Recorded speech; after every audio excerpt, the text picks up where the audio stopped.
ये सत्र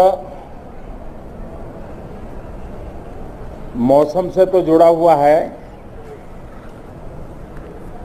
अब दिल्ली में भी वर्षा अपना दस्तक देना प्रारंभ किया है, लेकिन फिर भी न बाहर की गर्मी कम हो रही है और पता नहीं अंदर भी गर्मी कम होगी कि नहीं होगी। ये कालखंड एक प्रकार से बहुत महत्वपूर्ण है। ये आजादी के अमृत महोत्सव का कालखंड है। 15 अगस्त का विशेष महत्व है और आने वाले 25 साल के लिए देश जब शताब्दी मनाएगा तो हमारी 25 साल की यात्रा कैसी रहे, हम कितनी तेज गति से चले, कितनी नई ऊंचाइयों को पार करें, इसके संकल्प लेने का एक कालखंड है। और उन संकल्पों के प्रति समर्पित होकर के देश को दिशा देना, सदन देश का नेतृत्व करे, सदन के सभी माननीय सदस्य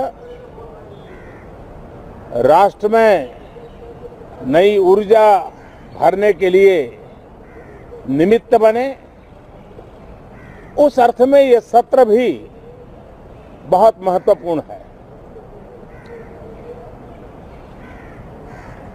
ये सत्र इसलिए भी महत्वपूर्ण है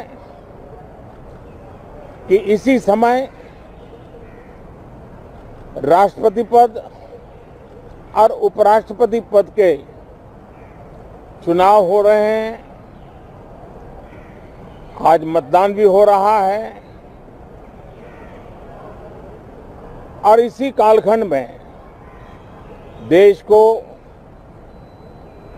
नए राष्ट्रपति, नए उपराष्ट्रपति, उनका मार्गदर्शन प्रारंभ होगा। हम हमेशा सदन को संवाद का एक सक्षम माध्यम मानते हैं, तीर्थ क्षेत्र मानते हैं, जहां खुले मन से संवाद हो,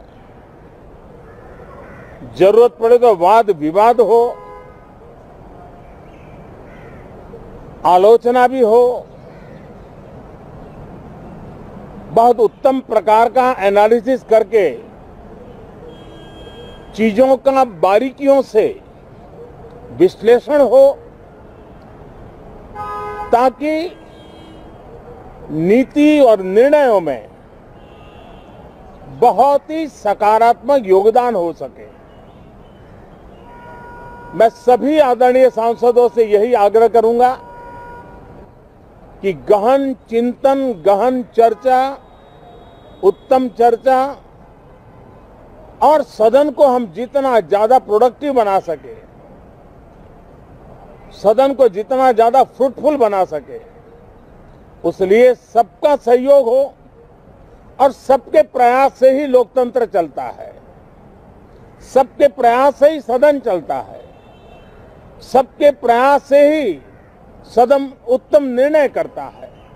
और इसलिए सदन की गरिमा बढ़ाने के लिए भी हम सब अपने कर्तव्यों का निर्वाह करते हुए इस सत्र का राष्ट्रहित में सर्वाधिक उपयोग करें और हर पल याद रखें कि आजादी के लिए जिन्होंने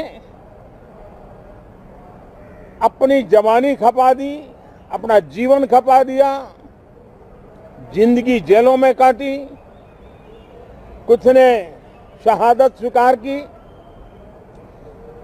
उनके सपनों को ध्यान में रखते हुए और जब 15 अगस्त सामने है तब सदन का सर्वाधिक सकारात्मक उपयोग हो, यही मेरी सबसे प्रार्थना है।